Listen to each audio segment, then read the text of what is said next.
Queridos, boa noite. Boa noite. A gente vai dar continuidade à série de sermões sobre família para se viver bem. Nesse mês de maio nós faremos vários sermões alusivos à família, na expectativa de que, de fato, a gente seja impactado, despertado para o desejo e o esforço na construção de famílias que sejam agradáveis para se viver.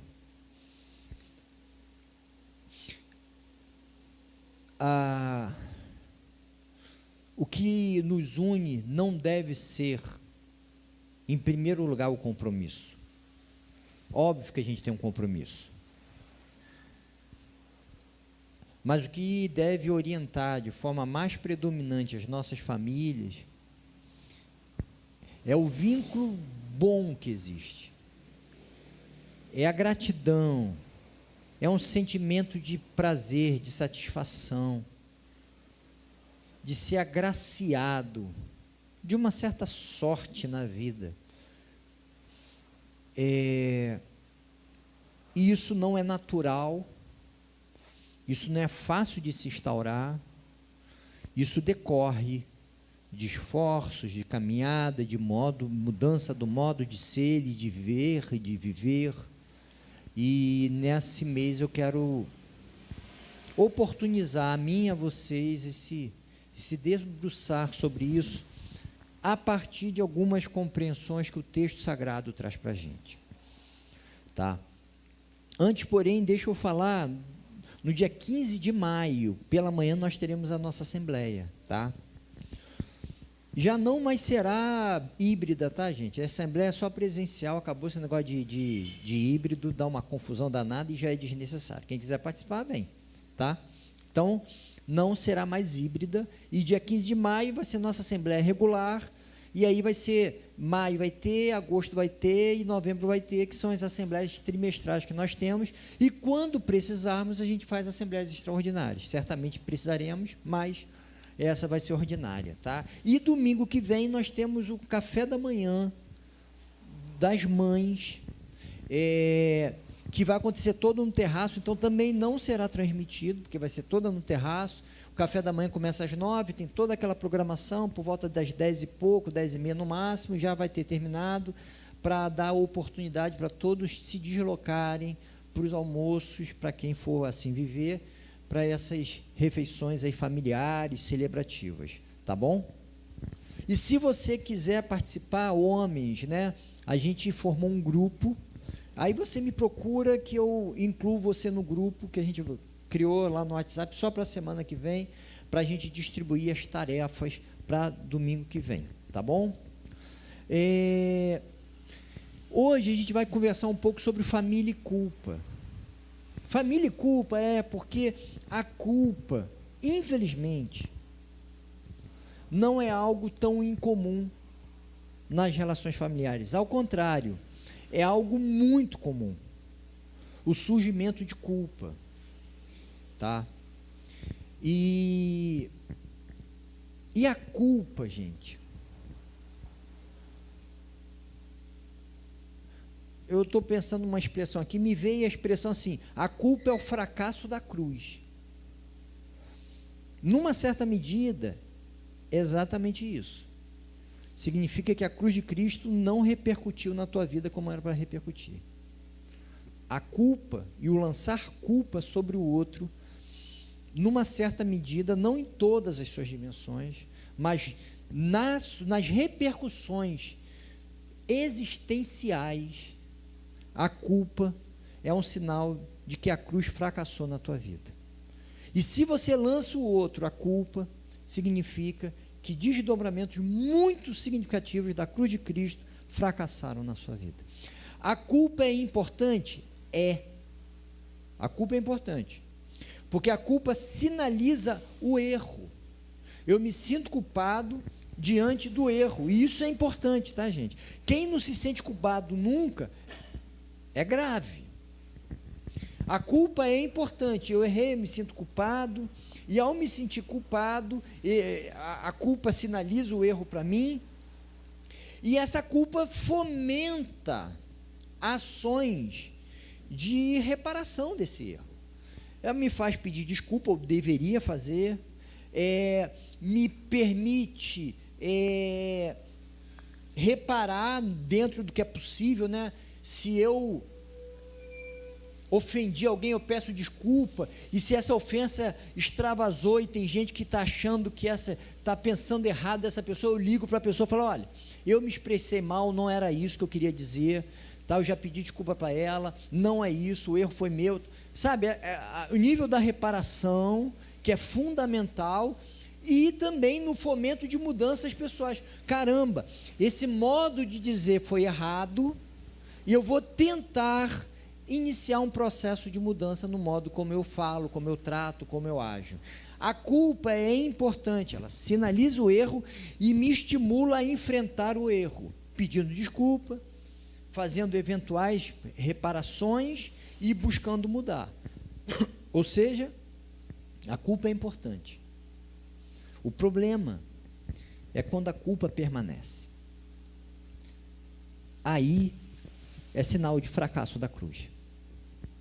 Aí é sinal que essa culpa está adoecendo você e as relações em que essa culpa vincula e orienta.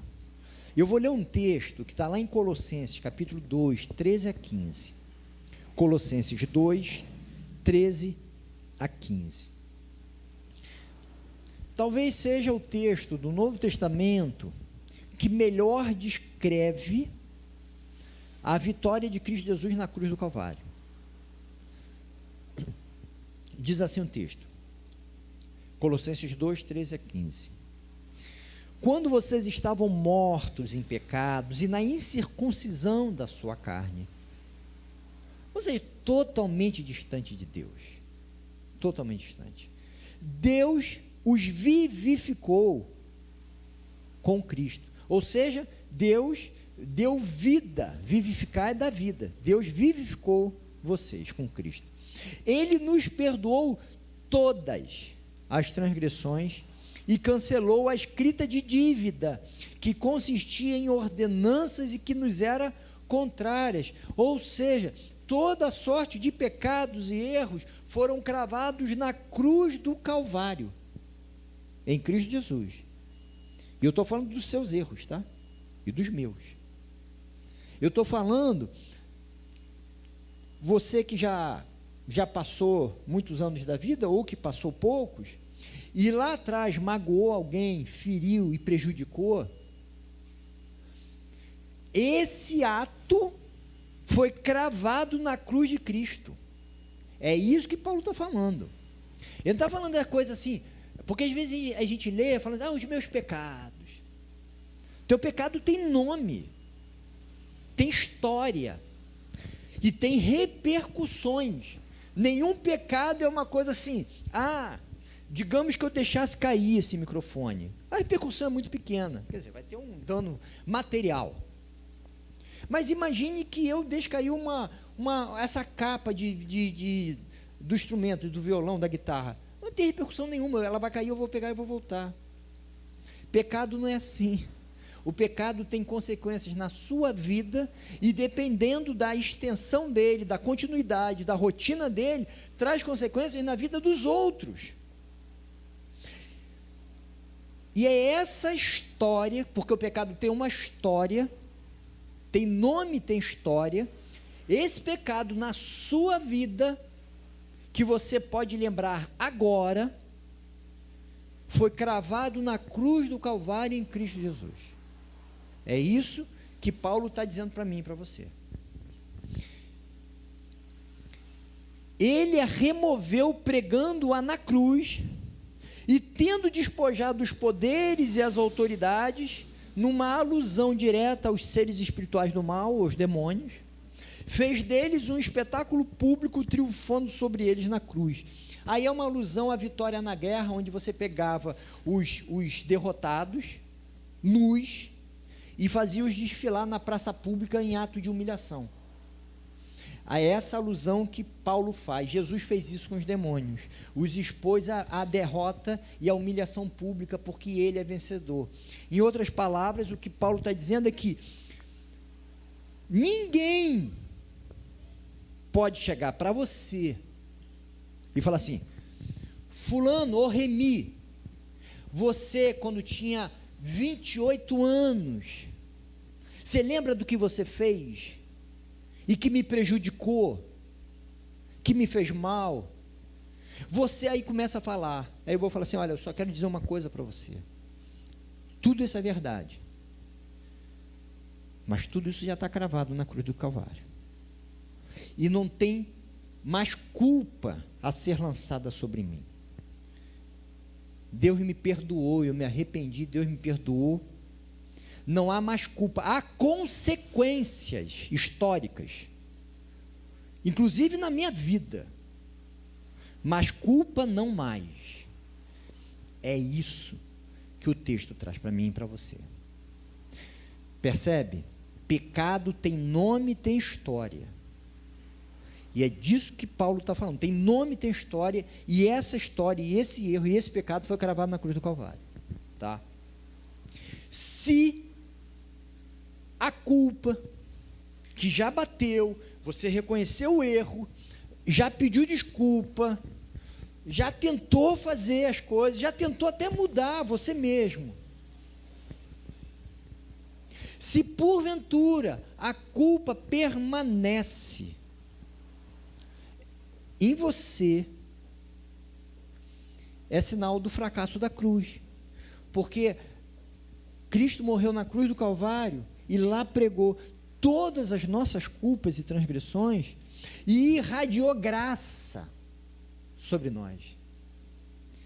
Aquilo que era punitivo e culpabilizante, que era para me ofender, para me amargurar, para me aprisionar, Jesus falou assim: acabou, acabou o escrito da dívida, viva, você está livre, apesar do que você fez.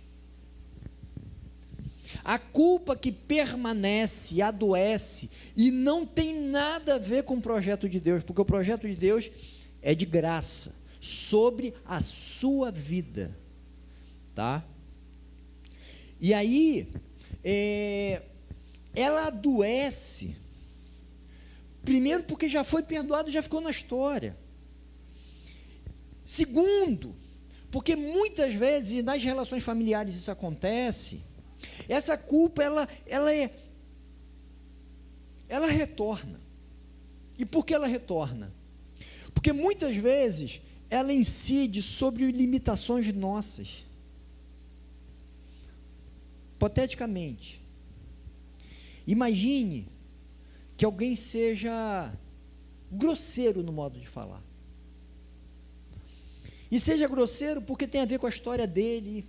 É grosseiro, pouco atento, uma limitação. Não estou falando que está certo nem que é bom. O problema é que esse erro, ele vai retornar. E se eu exigir de mim, ou se eu exigir da Silvéria, da minha mãe, enfim, de quem quer que seja, da minha família, ou isso na história de vocês, se vocês exigirem que aquele sujeito que tem uma limitação, ele seja livre dessa limitação, o que você está fazendo é tentando incidir sobre ele uma culpa que ele não tem condições de performar, de fazer de uma forma tão melhor. Você tem limitações, meu querido, eu tenho limitações, e as limitações nossas e os nossos defeitos são muito chatos na vivência familiar, são muito chatos, são cansativos, mas são nossos. Tem gente que é desanimada, que desiste, que é impaciente, que tem medos que não deveria ter, é desagradável, mas isso está falando de mim e de você. Quem é que não os possui? Perceba, você pode se relacionar com o outro da sua família. Eu estou falando da família, mas isso incidiria sobre todas as questões na vida, mas particularmente na família. Você pode se relacionar sob a ótica da graça ou sob a ótica da culpa. Sob a ótica da culpa, você fez de novo o que... E aí ele fala assim, poxa, desculpa, você sabe que para mim é difícil, mas você age na ótica da culpa ou na ótica da graça. São dois modos diferentes. Eu não estou dizendo que é banalizar o erro, não. E nem falar que a limitação não incomoda, não estou falando isso, não. Eu só estou falando que você pode olhar isso e ver isso sob a ótica da graça ou sob a ótica da culpa. O cristão vive isso sob a ótica da graça, o que é muito difícil de, né? E mais, precisa incidir sobre as nossas impossibilidades. Quantos de nós se sentem culpados por não conseguir fazer algumas coisas que a gente simplesmente não tem como fazer? Tarcísio orou, dia do trabalho, hoje, do trabalhador, do trabalho, milhões de brasileiros desempregados, fora os desalentados, aqueles que já não procuram mais emprego. As estatísticas aí, eu não sei quantos milhões estão, 13, 15, são dos que procuram emprego. Dos que não procuram mais emprego, o sujeito do iFood não procura emprego, mas você não vai chamar que o cara está com emprego. É mais do que o dobro, a gente tem mais ou menos uns 50 milhões de brasileiros ou mais, numa situação caótica. Aí você vai chegar, imagina, se um familiar chega para um sujeito desse e fala assim, por que você não está trabalhando? Ele fala, eu tento, não consigo. Se entrar numa relação de culpa, do sujeito se sentir culpado, ou da família culpabilizar aquele que não consegue, porque é uma impossibilidade, ou uma possibilidade muito remota e difícil de viver. Perceba, há limitações. Alguém, às vezes, culpa, porque como é que você deixou chegar nesse estado, porque você fez isso, eu fiz, e fica reacendendo os erros e as limitações, porque agora já não dá mais para mudar a história, e aquilo lá fica batendo, limitações. E os nossos erros, meus queridos, tem gente que se sente culpado, porque provoca sofrimento no familiar. Quem é que nunca fez sofrer o familiar? Não existe. A gente sempre faz sofrer quem a gente ama. A boa relação é aquela que produz mais alegria que sofrimento. Bem mais. Mas quem nunca fez sofrer? O seu sofrimento faz sofrer o seu amado. O seu sofrimento. Se você está mal, quem te ama fica mal. Sofre com isso. Quem é que nunca fez sofrer o outro? E às vezes a gente fica assim, meu Deus, como é que eu pude fazer esse sofrimento? Você fez porque você está vivo e que você errou, você tentou acertar. Entenda que se a gente exigir da gente o que não é possível, é igual desapontar. Qual pai e qual mãe não desapontou o filho?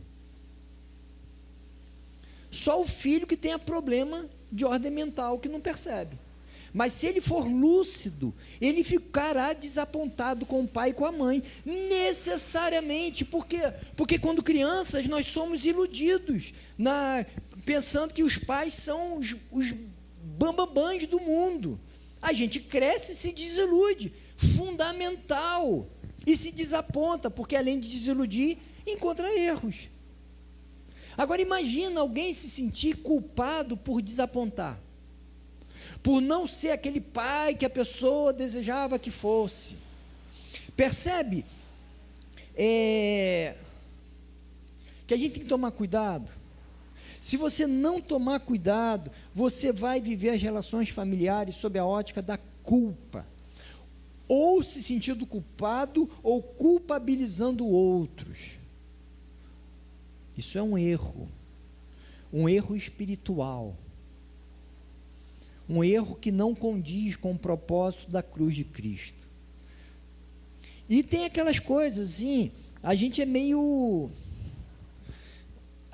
tem gente que finge que perdoa, mas fica lá, ó, né? É para perdoar e para isso de graça. Errou, perdoou, as consequências estão aí. Demora a enfrentar as consequências disso, tudo bem. Mas não é para ficar pisando o outro. que a sua família seja revestida de graça e não de culpa. Graça, graça. A gente tende a culpar os nossos familiares por nossos fracassos pessoais, não temos? Olha, se não fosse meu pai dizendo a vida inteira que eu era isso, aquilo, eu tinha deslanchado na vida. Se não fosse a minha mulher, o meu marido, a gente tende a culpar os outros pelos nossos percursos na vida. Eu não estou dizendo que não tenha consequências, repercussões dos atos uns dos outros, sempre tem. Mas uma coisa é ter repercussão, outra coisa é lançar a culpa sobre ele. Gente, adulto é responsável pela vida. E a gente precisa tomar isso, enfrentar isso e não lidar com a nossa história sob a ótica da culpa, mas sob a ótica da graça. Perceba, quando eu lanço a minha vida na cruz do Calvário, eu passo a olhar ao redor sob a ótica da graça e não da culpa. Isso me liberta, porque enquanto eu fico na culpa, eu fico preso a essa história. Eu preciso ser lançado à ótica da graça, na sua vida, meu querido, e na minha. É isso. Novamente, não é ignorar erros, defeitos, impactos, mas é irradiar graça. Irradiar graça é o que há de mais fundamental na experiência cristã. Mais fundamental. É graça ou culpa. Ou reina a culpa ou reina a graça. No reino de Jesus, reina a graça. No reino da morte, reina a culpa. Que seja Deus a reinar na vida da sua família, para irradiar graça.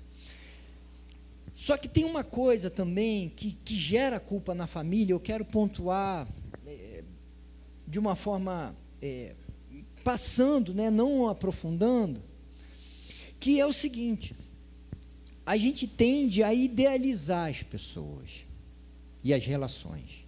Essa é uma tendência de todos nós. A gente idealiza. E quando você se relaciona com qualquer pessoa que seja, na ótica da idealização, você não se relaciona com a pessoa, você relaciona com uma ideia que você tem.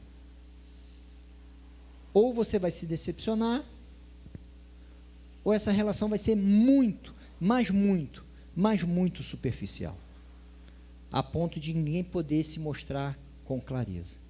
Tem um texto em Provérbios que eu acho precioso, que eu quero ler com vocês, Provérbios 13, 12. Provérbios 13, 12 diz assim: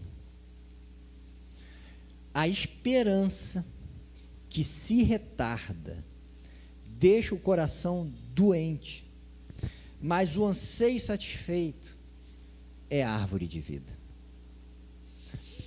A esperança que se retarda deixa o coração doente. Toda vez que eu tenho uma expectativa sobre alguém, que ele não está apto a alcançar, eu tenho a esperança de que ele vai fazer, mas ele não faz. E o coração adoece.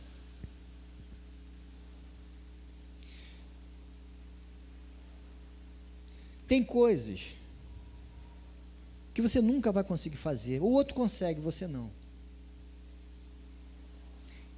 Se o teu cônjuge, seu pai, sua mãe, seu filho, esperar que você tenha essa capacidade, essa esperança vai adoecer você, e vai mesmo. Na verdade, uma das idealizações, é uma pessoa que está mais revestida de idealização, acho, na sociedade brasileira, é a mãe. A mãe é sinal de pleno amor, de plena entrega. Tanto que quando há relatos, e é uma coisa muito possível, de mãe que fala assim: se eu voltasse atrás eu não teria filho. Sou até meio errado esse sentimento. Mas como assim? Ela está sendo uma boa mãe, mas ela não gostou da experiência de ser mãe. Como muitas vezes acontece com várias experiências nossas. Tem gente que não tem esse coisa toda com a maternidade? Tem. Com a paternidade? Tem. Mas a gente idealiza as pessoas. A gente olha para a mãe e fala assim, mãe tinha que me cuidar, tinha que se dedicar integralmente, minha mãe não podia ter me abandonado, ela ficou trabalhando e por isso eu fiquei só, meu pai não podia ter feito isso. Olha, eu acho que todo filho vive isso. Eu vivi claramente com meu pai exigências que meu pai não tinha a dar. E como eu me arrependo de não ter usufruído mais do meu pai, na ótica do meu pai, não do pai que eu imaginava, mas do pai que ele era, e era um bom pai. Mas na ótica do pai que eu imaginava, ele era um pai meio mais ou menos. Mas no pai que ele era um bom pai. E eu vivi durante muitos anos nesse pai que eu idealizava e lamentava. E depois eu descobri que o meu pai estava aqui. E eu falei, aí eu comecei a me lamentar, porque eu vivi tantos anos lá, porque eu não vivi mais aqui, porque aqui era bom. E às vezes a gente fica nessa idealização do outro. Gente, a gente é o que a gente é.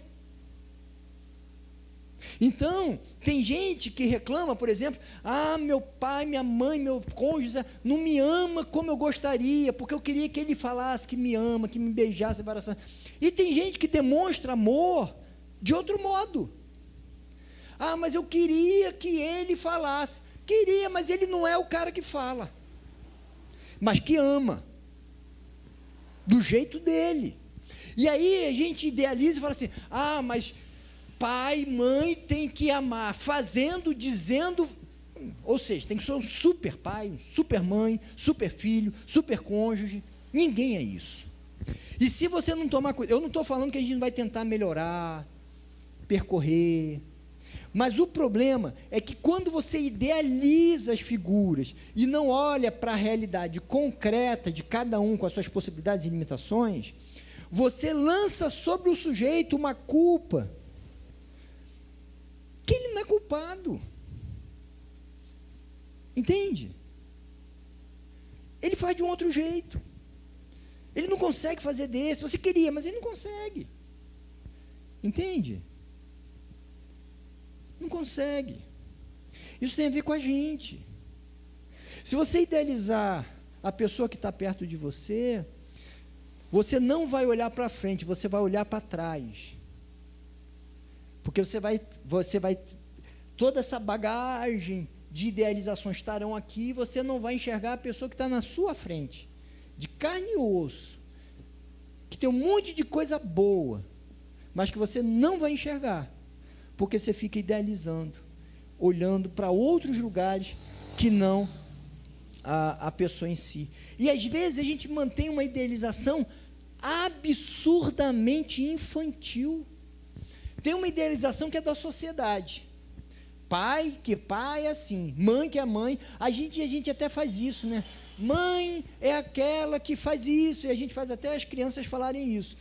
As mães acreditam nessa história, as crianças acreditam nessa história, só que a mãe Maria é diferente da mãe Joana, que é diferente da mãe Cláudia, Ana, cada mãe é diferente. Mas quando eu falo assim um padrão, eu idealizei e normalmente coloco a exigência lá no teto, onde ninguém alcança. Mas a gente mantém idealizações infantis. É difícil acolher a realidade, gente. É difícil olhar no espelho.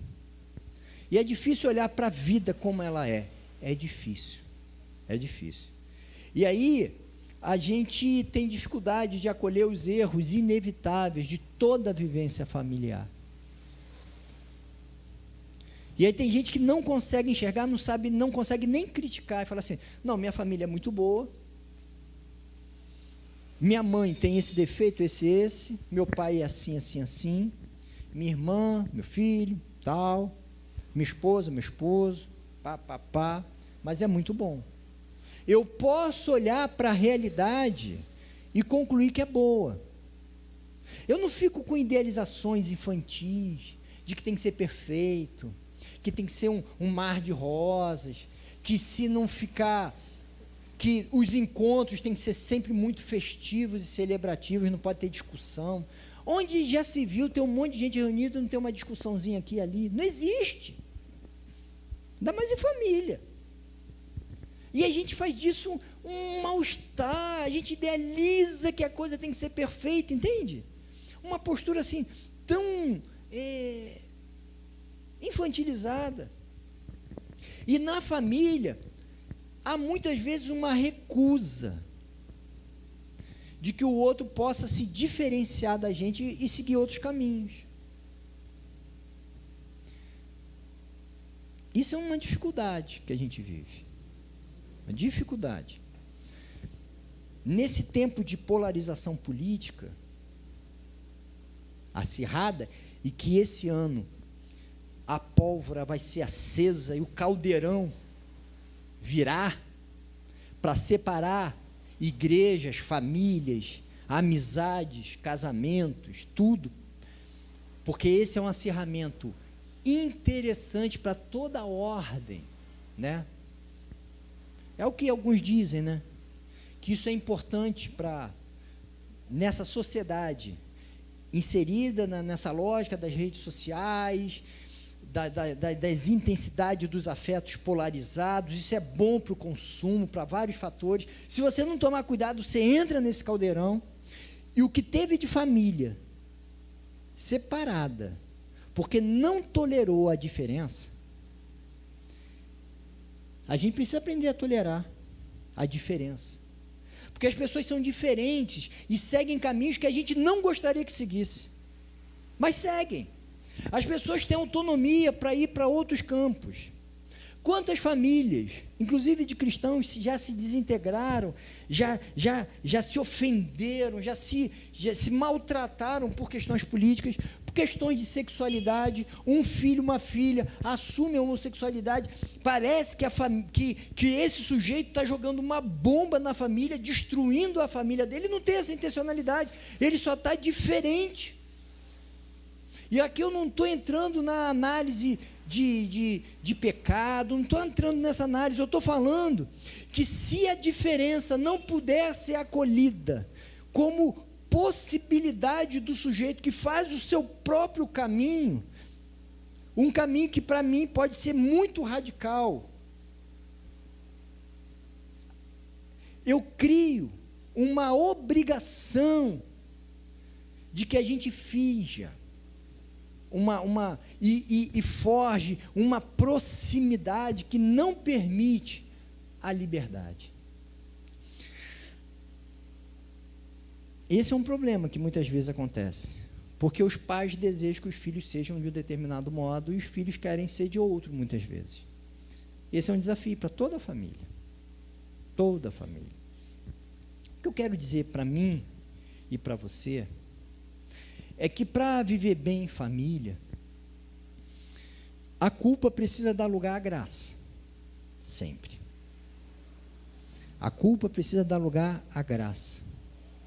O rigor dos acertos precisa dar lugar à leveza pela busca por fazer o melhor, que nunca se alcança, mas se busca. Família rigorosa. Uma vez eu ouvi um sujeito falando que ele aprendeu em família que ele tinha que fazer o possível. Gente, o possível, é possível amanhã eu estudar 10 horas, fazer atividade física por 2 horas, 12 horas. É possível amanhã eu dormir 5 horas, é possível? 17, gastar mais 1h30 comendo, meia hora com banho, e ainda fazer. É possível? O possível é o mundo. É possível amanhã eu ir para Governador Valadares, cidade da minha esposa, e voltar. É possível. É possível um monte de coisas. E aí, se você não tomar cuidado, você vai exigir que o outro, num rigor profundo, que ele faça coisas que não são sustentáveis no tempo. Ao invés do rigor, eu não estou dizendo uma vida sem compromisso, não, sem esforço, não estou falando isso. Mas aquele rigor pelo certo, pela ausência do erro, precisa dar abertura à leveza, gente. A graça de saber que você pode errar, porque você vai errar. Não é que, mas quando eu errar, não, se eu errar, não é se eu errar, é quando você errar, e provavelmente vai ser amanhã. Certamente vai ser amanhã pequenos erros. E espero que grandes erros demorem muito tempo. Mas pequenos são diários, infelizmente. Acolher e valorizar a família que se tem. Sabe, sem negar os problemas e as dificuldades que existem, mas valorizar a família que tem, não a que você idealiza, não a que você viu que o fulano tem, não a que você lê no livro, não aquela que você vê nos filmes, mas a família real, que está diante de você, de um pai que luta para ser próximo a você, de uma mãe que se esforça do jeito que consegue para te abençoar, daquela irmã que é desse jeito, daquele irmão, daquele filho, entende? Valorizar o que se tem, e se valorizar quem se é,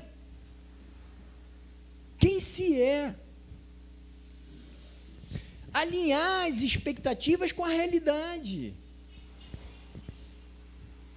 Cara, como é terrível quando as pessoas te acham um gênio e você é um sujeito normal.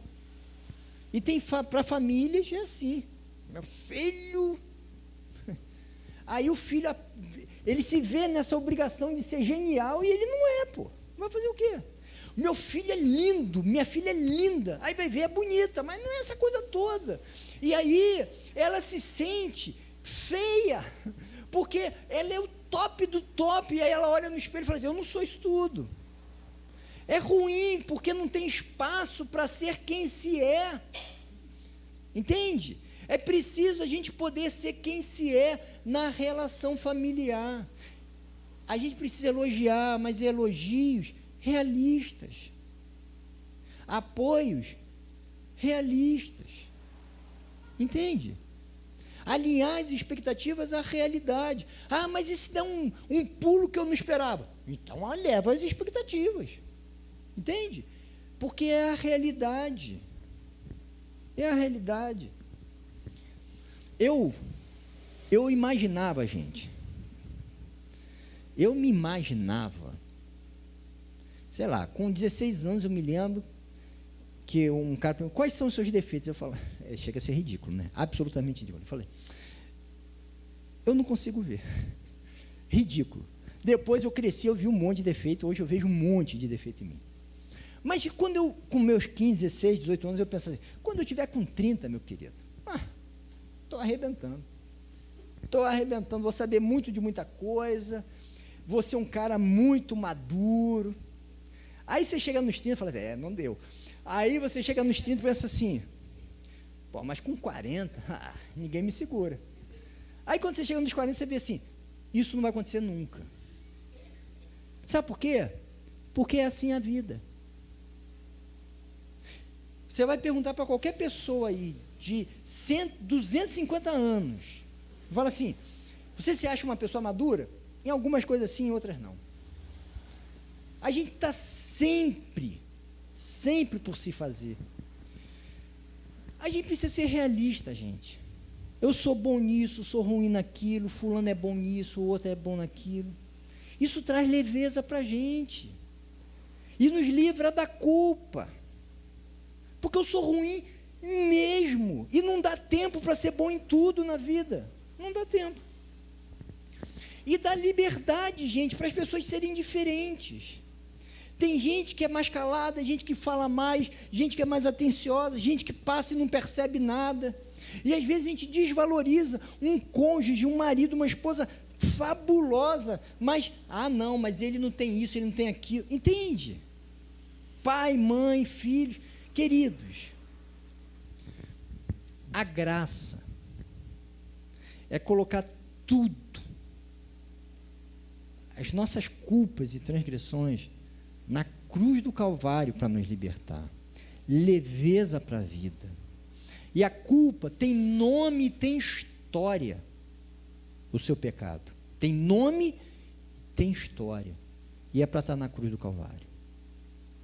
É para você se libertar da culpa, é para você tentar ser melhor, mas saber que você nunca vai ficar bom.